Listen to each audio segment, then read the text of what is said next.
حضرت انس رضی اللہ سے روایت ہے، انہوں نے فرمایا، نبی صلی اللہ علیہ وسلم جب بیت الخلاء جاتے تو فرماتے، اے اللہ، میں ناپاک چیزوں اور ناپاکیوں سے تیری پناہ چاہتا ہوں۔ ابن عرعرہ نے اس حدیث کی شعبہ سے بیان کرنے میں متابعت کی ہے، اور غندر نے شعبہ سے یہ الفاظ نقل کیے ہیں کہ جب آپ بیت الخلاء کے لیے آتے، دخل کے بجائے عطا کا لفظ استعمال کیا، اور موسیٰ نے حماد کے واسطے سے بیان کیا کہ جب داخل ہوتے، اور سعید بن زید نے کہا، ہمیں عبدالعزیز نے بیان کیا کہ جب آپ بیت الخلاء جانے کا ارادہ فرماتے تو مذکورہ دعا پڑھتے۔ تشریح: اس دعا کا دوسرا ترجمہ یہ ہے کہ اے اللہ، میں خبیث جنوں اور جنیوں سے تیری پناہ چاہتا ہوں۔ واضح رہے کہ یہ الفاظ کہنے میں کچھ تفصیل ہے۔ اگر قضائے حاجت کے لیے بیت الخلاء جانا ہے تو جانے سے پہلے اس دعا کو پڑھنا چاہیے، جیسا کہ امام بخاری رحمۃ اللہ علیہ نے حدیث کے بعد متابعت میں اس کی صراحت کر دی ہے۔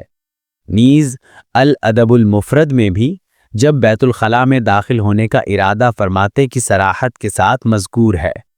پھر اگر کھلے میدان میں اس کی نوبت آئے تو چونکہ وہاں گندگی نہیں ہوتی اور نہ وہاں شیاطین ہی کا اجتماع ہوتا ہے، اس لیے وہاں بیٹھنے سے پہلے کپڑا اٹھانے سے پہلے پڑھنا چاہیے۔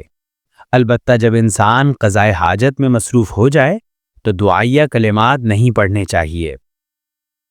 بیت الخلاء میں داخل ہونے سے پہلے اگر دعا پڑھنا بھول جائے تو اس کا کیا حکم ہے؟ دل میں پڑھے، زبان سے پڑھ لے یا کچھ نہ پڑھے؟ اس بارے میں اہل علم کی مختلف آراء ہیں۔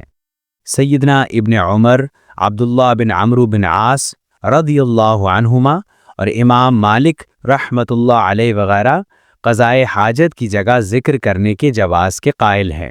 گویا ان کے نزدیک زبان سے بھی دعا پڑھنا جائز ہوگی۔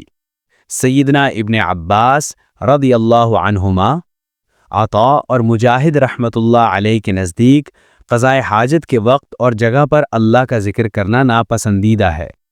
امام عکرمہ رحمۃ اللہ علیہ فرماتے ہیں کہ دل میں پڑھے، زبان سے ادا نہ کرے۔ عمدۃ القاری حافظ ابن حجر رحمۃ اللہ علیہ نے اس قول کو جمہور کی طرف منسوب کیا ہے، لیکن دلائل سے اس کی تائید نہیں ہوتی، اور ہمیں تلاش بسیار کے بعد سلف میں سے اس قول کا قائل عکرمہ رحمۃ اللہ علیہ کے علامہ معلوم نہیں ہو سکا۔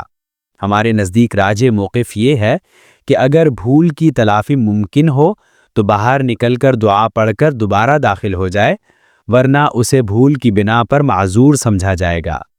وجہ ترجیح یہ ہے کہ ایسی جگہ اور وقت میں اللہ کا ذکر باہر صورت ناپسندیدہ ضرور ہے، اور جہاں تک دل میں استحضار کا تعلق ہے تو ادعیہ ماثورہ کا جائزہ لینے سے معلوم ہوتا ہے کہ تمام اذکار و دعاؤں کا تعلق زبان سے ادا کرنے کا ہے، اور کوئی بھی دعا ایسی نہیں جسے محض دل میں استحضار کا حکم ہو۔ ھذا ما عندنا واللہ اعلم بالصواب۔